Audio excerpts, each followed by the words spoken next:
What a God we have. You know, you deserve the greater glory. That's what we're saying to him. You deserve the greater glory. Not us, not anybody else, just him. He deserves that glory. And we just have to keep that in our minds at all times, that God deserves the greater glory. And who's going to give him it? We are. That's where it comes from. That's where God receives that accolade. It's from me and you. He deserves the greater glory. He sits on his throne in glory, but we can give him glory. We give him honor and praise. And we're going to look at Psalm 23 this morning. A great psalm. To be honest, I get really uptight when people only use it at funerals. Because it's not a psalm of death. It's a psalm of life. And it's a life psalm. It's the least psalm to use at a funeral. I know we use it at funerals, and I know why we use it at funerals, but it's not the best psalm to use at a funeral, because it's all about life. There are much better psalms that are a dirge that you could use at a funeral. And then people get upset. You know, they don't want to listen to the 23rd psalm. Oh, well, we had that at so-and-so's funeral, and it was really... Well, no, the 23rd psalm is not about being upset or anything else. It's a psalm of encouragement. A psalm of David. The Lord is my shepherd. I lack nothing. He makes me lie down in green pastures. He leads me beside quiet waters. He refreshes my soul. He guides me along the right paths for his name's sake. Even though I walk through the darkest valley, I will fear no evil, for you are with me. Your rod and your staff, they comfort me. You prepare a table before me in the presence of my enemies. You anoint my head with oil. My cup overflows. Surely your goodness and love will follow me all the days of my life, and I will dwell in the house of the Lord forever. You tell me that that's a sad psalm.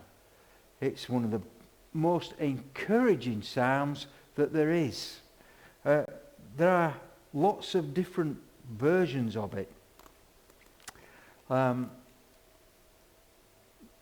pretty much the same. Some of the words are slightly different. This is from the Complete Jewish Bible. It says, Adonai, I is my shepherd. That's the Lord is Adonai is the Lord, is my shepherd. I lack nothing. He has me lie down in green pastures. He leads me by quiet waters. He restores my inner person. He guides me in right paths for the sake of his own name. Even if I pass through the dark ravine, I will fear no disaster, for you are with me. Your rod and your staff reassure me. You prepare a table for me, even as my enemies watch. Let integrity and uprightness preserve me, because my hope is in you. God redeemed Israel from all their troubles. You know, there are lots of versions of the psalm, but all saying the same thing. Maybe slightly different language,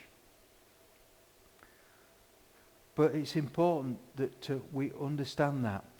I'm going to take you to Israel this morning, and we're going to go into the Engev, and if you know Israel, Engev, or Engedi, is part of the, or is attached to the Sinai desert. So you come up, there's the Sinai desert, and then you come across the border, and you end up in the Engedi desert. It's barren, it's nothing there. You have got the Dead Sea on one side, and just, well, some people call them mountains, but there are big hills and rock faces on the other side. And you are walking up this valley that is totally dead. There is nothing much living there at all. And when we're talking about walking through the valley of death, or the valley of ravine that is dead, that's where David was. He was walking up this valley, or running up this valley. He was escaping from Saul. And God guided him to this one place in the all of this desert. Because that's what it is. It's a desert. It's not sand and everything, but it is a desert. There's nothing growing there. You can't go get any fish out of the Dead Sea because it's dead. You can go and sit and bob in the Dead Sea and read your newspaper or a book. I've done it. And it's an amazing feeling, just sitting on water like you're sitting in an armchair.